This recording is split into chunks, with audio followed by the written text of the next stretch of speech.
So I thought I would just kind of talk about the big news, Joanns. Maybe having an open conversation with you on what are we going to do? This is big. This is really big and affects a lot of not only just quilters, but everybody in the craft industry. So, yeah, let's have a conversation. By the way, my name is Becky from Patchwork Posse, where I help quilters use what they have, finish what they start, and provide a community where you can do that while enjoying building friendship with other quilters.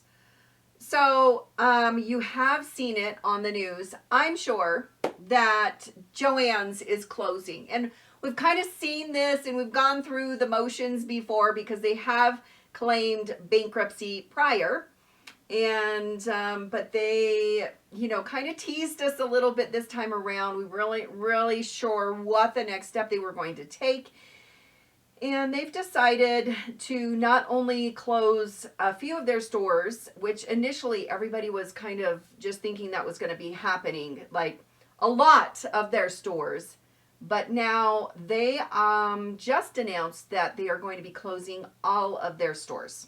Now, I do have to tell you, this is quite upsetting, and I am not sure how to react to it because I know there's a lot of logistics and everything else that goes into the business.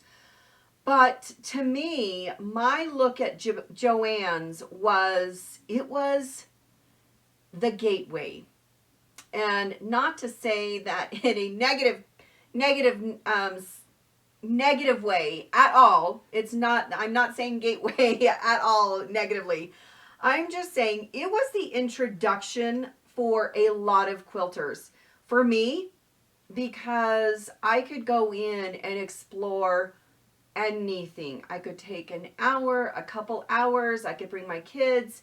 It was a way to explore different areas of creativity. You've got mixed media in there, you've got clay in there, you've got Cricut in there now, you've got so fabric or paper cutting machines, you have anything with apparel, all of the patterns for clothing in there. So then you've got clothing, fabric, you have quilting fabric for decorative things like curtains, pillows, upholstery, tablecloths, clear vinyl, zippers. Let's not even get started with the notion world in there. Yarn, so it's a crossover to the yarn, the cross stitch, crochet, anything with glue, decoupage. And it really didn't even contain as far as age either, because all of these things are for any level of creative person. So if your kid had an assignment in school, where did you go for your supplies? Joann's. So it's tough. I don't know. I'm very sad because I think of all of those who are growing up with a little bit of a creative spark, don't really have a place to go, or the place that they're going to have to go to is different than what we have had in the past with Joann's. And so I thought I would open up the conversation with that, in that I'm really sad because it's the first experience into that creative world that a lot of us have. And so anyways, so what are we going to do? This is next. What are we going to do? I'm really not sure, because we do have other options, but in my mind, they're not clearly as good as. And so what do we have? We've got Hobby Lobby, which yes, and then no. And then we have Michael's, which actually is a great option. But it has a different feel, it has a different look, it carries different things. And I don't personally feel like it was expansive as Joann's was. And so that's my hesitation with that, but I know that's going to be the option there. And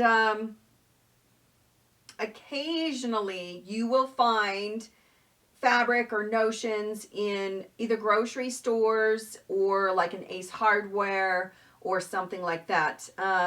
When we moved down south, I'm in Utah.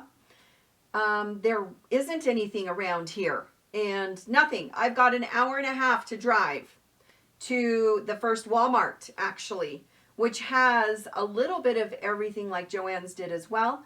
However, it's not as expansive, and so so I get it.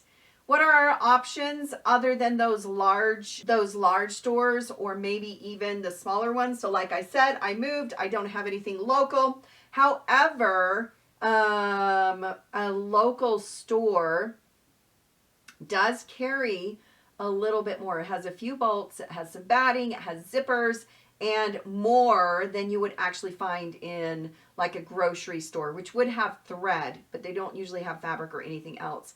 Maybe a few skeins of yarn for crochet or knit. But so there's going to be little spots here and there where you're going to be able to find your supplies. Other than that, it really does force us to use online, which can be good and bad in the same sense. eBay, I find a lot of things on eBay because I know what I want, and so therefore I can just go quickly scan through it. I know the pricing. I know either it's a good deal or it's not. It includes shipping or not. The other place is Amazon, which I know that is very opinionated as well, depending on who is shopping. In a small town where I am located, Amazon really does come in handy. When I order, it takes 2 or 3 days longer to deliver, but I can find things that I would not be able to find locally and would have to spend a whole day traveling into town and coming back with the items. And a lot of times you just don't know what you need, and then you forget because it's on your list and your list isn't complete, blah, blah, blah. And you come home and you think, oh my gosh, I totally forgot. So you do have moments of getting stuck there as well. Another option, which last year I went to a trade show, and there was one presenter who was talking about trends coming up into the industry. And what was really interesting, which I'm starting to see more and more, is recycling or repurposing what we already have, making it into something new, using the fabric that we have in our home already, not just speaking about your stash in your sewing room, but looking beyond that.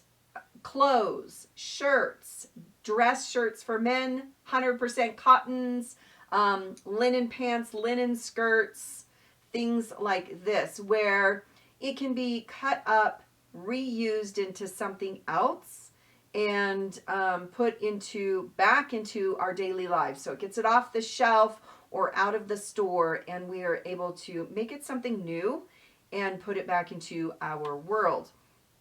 So with that presentation, it's really interesting to see kind of that curve come in, and how many the ones in the younger generation are actually doing this. So with that in mind, I'm thinking thrift stores or secondhand shops are actually not a bad option for finding notions, supplies like batting, pillow forms, buttons, zippers, and then you look at the clothing. So I have made quilts in the past, which I restricted myself and was like, I'm going to go to the thrift store, and I found, I think at one time, like 10 Wrangler, I think they were Wrangler shirts, and I made them into a quilt. Or another time I picked up men's shirts, like collar shirts for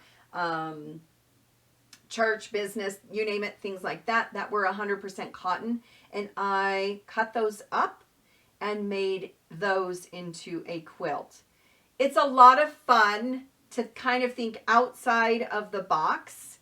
And it's a lot of fun to repurpose something that wasn't intended for what you're actually making it into. However, you give it new life. And this last Christmas, yes, just this last Christmas, I made one quilt, and it was all plaid. So I had cotton plaids, flannel plaids. I left in some pockets, some plackets, some buttons, tags as well. And I cut those all up and made that into a quilt as well. So I guess it just makes you think outside of the box. Where are you going to find your supplies? How are you going to use maybe what you have either in your sewing room or where you can access them easily, like thrift stores, secondhand stores, just depending on what you're looking for, what you're needing, and what you need it to do when you get it. We also have our local quilt shops, but again, that is very niched as far as what they're going to carry. They're going to carry the fabric and the batting and the notions that we need, but not all of it like Joann's did. And they don't have all the magazines. They don't have the apparel in there. They don't have the knitting or crochet or cricket, the silhouette, maybe not even the embroidery machines. And some stores are even restricted as far as what machines they sell in the shop, if they even do sell a sewing machine. So I've just kind of been rumbling about this over the last little bit since they have announced it, and would love to hear what your thoughts on this are. What options do you have in your area? Where are you going to go to find what you need? And I don't want to hear any bad mouthing about Amazon or purchasing things online, because I'm forced to do that at some point. And so I make that choice quite frequently, but it is a lot easier than spending, a full day driving into town to get a few things, because that's just not an option for me at this point. So I would love to hear how you feel about this closure news. What are your options? Do you feel the same way as I do, as far as that store was an introduction for me into what I do now? It taught me how to look out for good and bad fabric, what the difference was, because Joann's carries everything. A little bit of exploring clothing in there as well, because you could sit and browse all of those items, those patterns, and not only that, bags and totes and wall hangings and everything else that was carried in there. All the notions that we are exposed to in there, and the magazines to explore, the books to explore, as well as walking through the aisles of another hobby that maybe I didn't participate in quite yet. So crochet, knitting, cricket, embroidery, oh my gosh, the thread aisle, the zippers, everything in there. So yeah, I would love for you to just share what you think about this and how it's going to affect the industry as a whole, not only in the quilting world, but also in all of those areas that it sold to, because we're not the only ones that shopped there, obviously. So leave a comment. I would love to have a conversation with you, and let me know what options you have found that are working well for you as far as looking ahead at what you can replace it with. I think that's it. Nothing new today as far as sewing and creating. I've got a few things coming out, but just thought I would pop in here and let you know what I thought about that large store closing its doors.